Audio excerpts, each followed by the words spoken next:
Welcome to your third eye overview. We are in week 6 of 49 days of meditations based on the art of conscious evolution by Kate LeMay. Kate has 49 chakra paintings, 7 for each of the 7 main energy centers in the body, and she has an accompanying deck. And we're moving through all 49 paintings in order, 1 through 49. So we're actually alternating between, we're moving up the chakras and down the chakras, alternating for 7 weeks. We are on week 6, and each week has its own theme. This week's theme is the third eye, so we're in chakra number 6. In Sanskrit, the third eye is ajna. It means perceive. The core concepts are intuition, psychic perception, imagination, astral projection, overcoming illusion of duality, surrendering to divine guidance, meditation, illumination. The body seen is the brow, forehead, pineal gland, center of brain. The names of Kate's paintings are inspired by the work of Anodea Judith, who wrote Wheels of Life and Eastern Body, Western Mind. And there's these little write-ups, just like in Kate's accompanying book to her deck. The element of the third eye is light. The body parts associated with it, besides the ones that Kate mentioned, and Nadea also mentions the eyes. The color is indigo. The seed sound is Om. Animals for the third eye, the owl.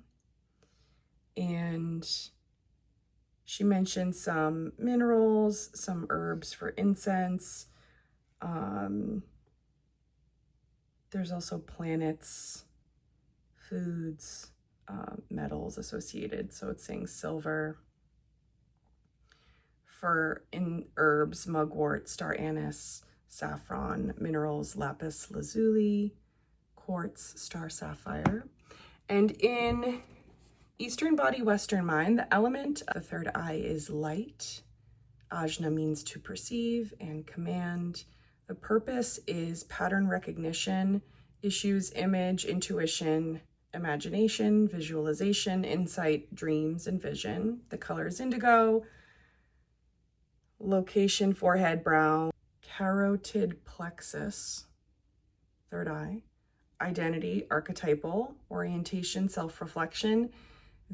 Some issues you can come across in the third eye can be around illusion, distinguishing between illusion and reality. Developmental stage, adolescence. That's a big one. Developmental task, establishment of personal identity, ability to perceive patterns. Basic rights to see. Balanced characteristics in the third eye, intuitive, perceptive, imaginative, good memory, good dream recall, ability to think symbolically, ability to visualize. Things that you can come up against: what you see doesn't go with what you're told.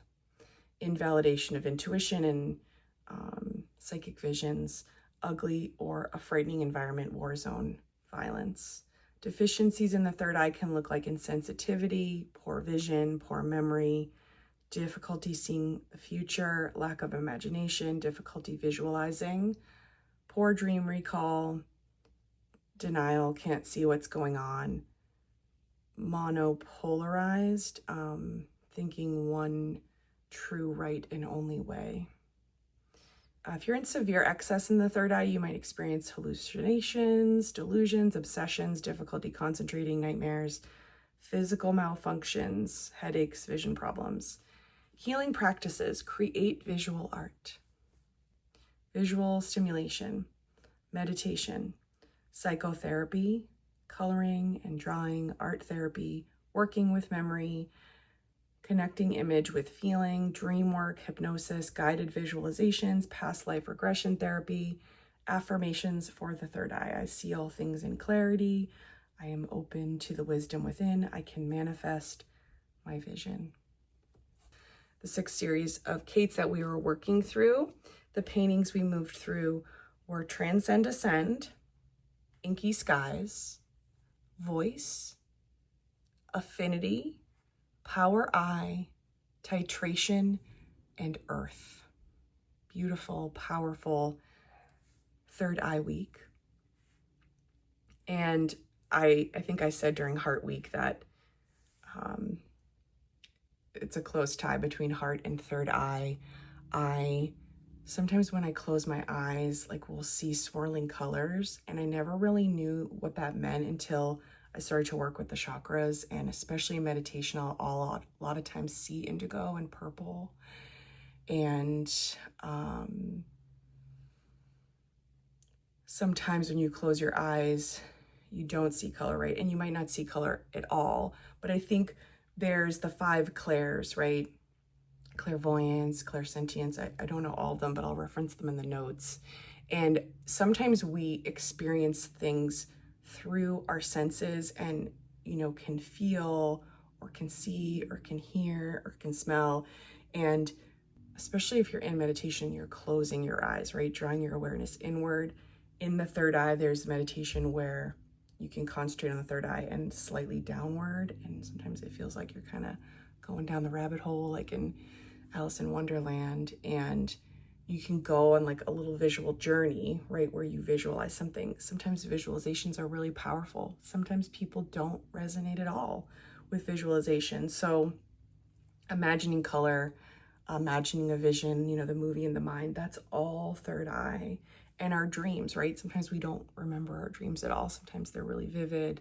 And, it's your subconscious that you're tapping into in your dream state. But if you're not getting a super deep sleep, you might not dream either. So there's a lot going on in the third eye, and obviously in every chakra.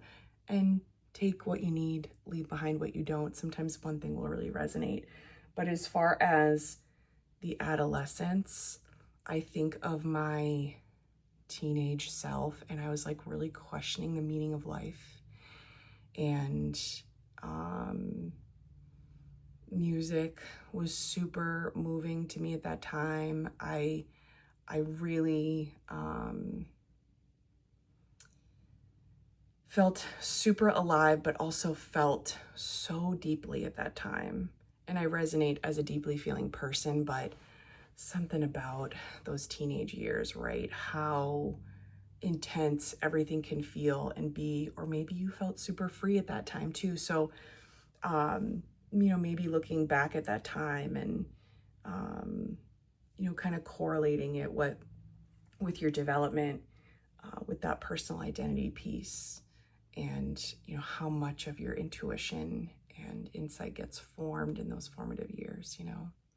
So love the third eye, love all the wisdom that it brings us, and would love to hear your feedback and what your thoughts are, right? Our thoughts live in the third eye. We're about to enter Crown Week, Possibility Week, and we just moved through a manifestation series, so moving from the crown down to the root. The final week, week 7, will start in the root and move to the crown. It's a very special series because it also has correlated the past few years with Kate LeMay's Enjoy the Journey retreat series. We've been moving through the paintings in the 7th series of Kate's paintings through physical retreats, and what a treat. They've all been beautiful and unique, and so it's extra special because of that. So shout out to Possibility series, buckle up. It's bound to be an adventure, as they all are. But wherever you are, remember to honor it. You're right on time, and just sending you love and extra light, right? Because the third eye is all about light. Take care.